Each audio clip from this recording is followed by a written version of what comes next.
Hello friends and welcome to Extreme DX. In this episode we're going to look at the GE P-780. This is the first really good tuned RF portable made for home and portable use. Up until this time, transistor radios had been small, had very poor reception, very poor sound. It's a product of the late 1950s. If you look at it, it looks like a muscle car. It's got a chrome grille, it's got chrome that looks like bumpers, and that, I think, was by design. This is a muscle radio. You could throw this thing in the trunk of your car and go out to the beach. You could take it out to the track. You could go to a game and carry this with you, and it would take the beating.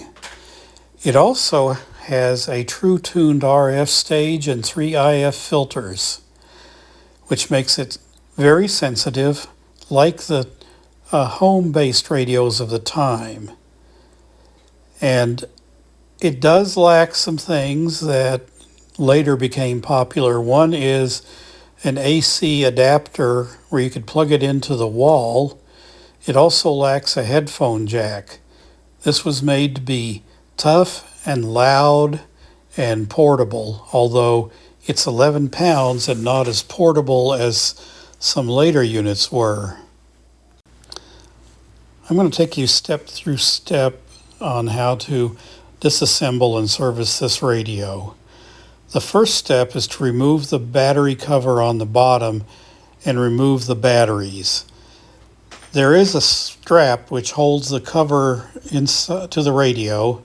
It can double as a battery pull.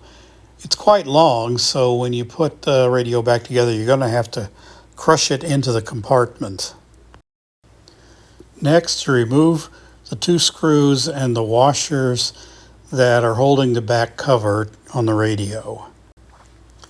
Next, remove the screw holding the retaining clamp that holds the battery wires. Then unsolder the 2 wires from the battery compartment, making careful note of the color and location of the wires. To remove the battery compartment, take out 3 screws along the bottom edge of the back case. The battery compartment can then be removed by tilting out. It's very possible that one of the reasons why you're in here is because the battery clips became corroded from the batteries going bad in the battery compartment. You can unsolder that red wire that goes between the 2 parts of the battery compartment so that you can then slide the clips out. And this arrangement is very nice because it allows the batteries to all face in the same direction inside the battery compartment. Some of the pads in the battery compartment had crumbled in my radio. I elected to not reinstall them. The handle on my radio had literally crumbled, so I needed to remove it. I found some suitable replacement leather at the craft store. The handle clamps have to be removed. You remove them by bending 8 tabs inside the cabinet. Looking at the inside of the chassis, you can see some quality build. You can also see that I've already replaced the capacitors at this point, but you see components that were formerly in tube radios, like the 3-section air core tuning capacitor, the aluminum can, IF and RF transformers, even the audio transformer. This is reusing parts from tube radios, only mounting them on a PC board with transistors.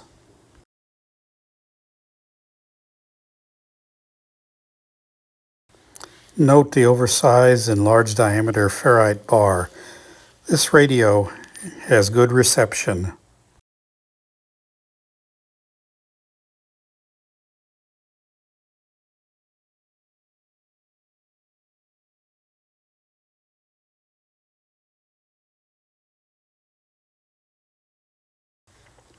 If you're going to try to power this radio from a power supply to align it or work on it at this point, make sure to be careful of the polarity of the wires. As you can see, ground is actually red and power is actually black. If you hook it up backwards, you could destroy some irreplaceable germanium transistors. To start working on the radio and isolate the PC boards from the chassis, first remove 4 screws holding the antenna bracket. The antenna bracket can then be swung backwards out of the way, and that gives you a first look at the rear of the PC board and also the complete dial string routing. Remove a screw from each end of the board retaining bracket.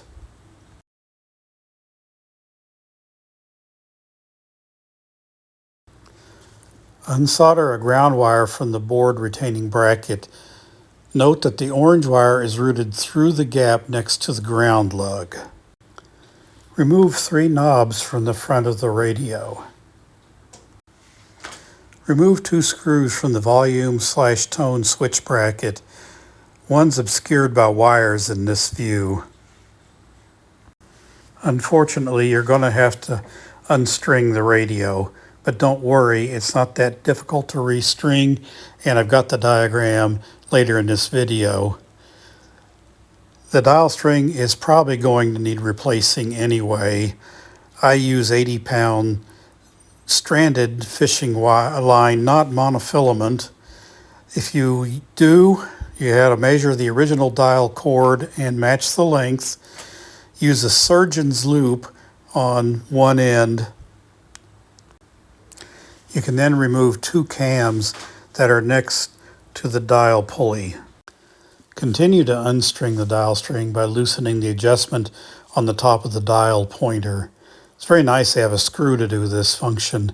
The dial pointer slide can be removed with 2 screws on either side. The shaft assembly for tuning can be removed with 2 screws and the remaining cam removed. As promised, here's the dial cord stringing diagram. You might want to pause the video here if you're trying to restring. Remove the dial display assembly by unscrewing 6 screws, 2 of which are hidden in the view here. Once you remove the dial assembly, the light bulbs for dial illumination can be carefully slid out of their sockets. At this point, you might want to consider changing these light bulbs to LED because the bulbs are almost unobtainable. But when I worked on my radio, both bulbs still worked, so I didn't bother to change them to LED. The radio dial can be removed from its housing by removing 2 screws. You tilt the radio dial to complete the removal. Be careful not to clean the back of the display with anything but a really soft cloth to wipe off dust. The silkscreen lettering will come off with any chemical treatment. Remove the dial illumination switch by removing 1 screw. I had to take my switch apart in order to clean it. I took this close up to show the screw that holds it together and the details of the construction. The fiber washer is under the contact teeth plate to insulate the spring from the bracket.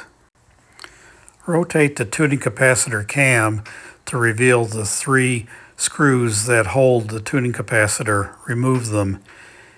If you haven't yet removed the tuning cams, now's a good time to do it. Remove 2 screws holding the audio output transformer. One is hidden behind a transformer in this view, and it also doubles as a screw to retain the stair-step bracket.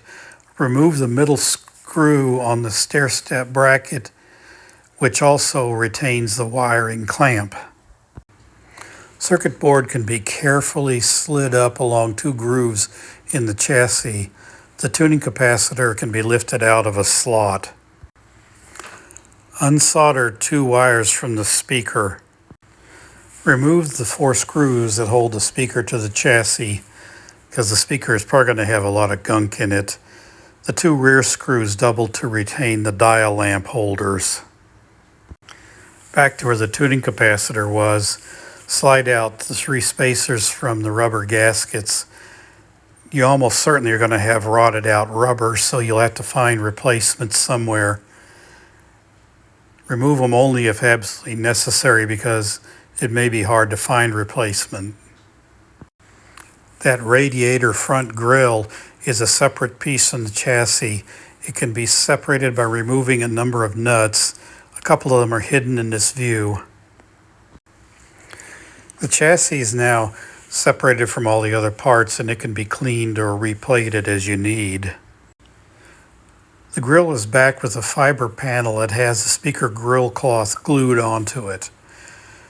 I was informed by a local metal shop that the grille is a casting and would not survive a replating process. Some restorers have recommended vigorous brushing with aluminum foil. I just cleaned mine with Windex and a dish soap. Be careful, it's very brittle. The radio circuitry is still functional at this point, but not aligned. Use clip leads for the power and the speaker. It's useful to troubleshoot problems. Here's a top view of the PC board. This is a museum of germanium transistor types. A lot of them were selected in test and won't operate if you put in a generic replacement. And here's a rear view of the circuit board. I had to do some cleaning on mine, as you can see on the right. Fair warning, this board uses a mixture of solder which is not normal, and you have to get it hotter than normal to get it to melt. This shows a detail of the wiring between the tuning capacitor and the main board.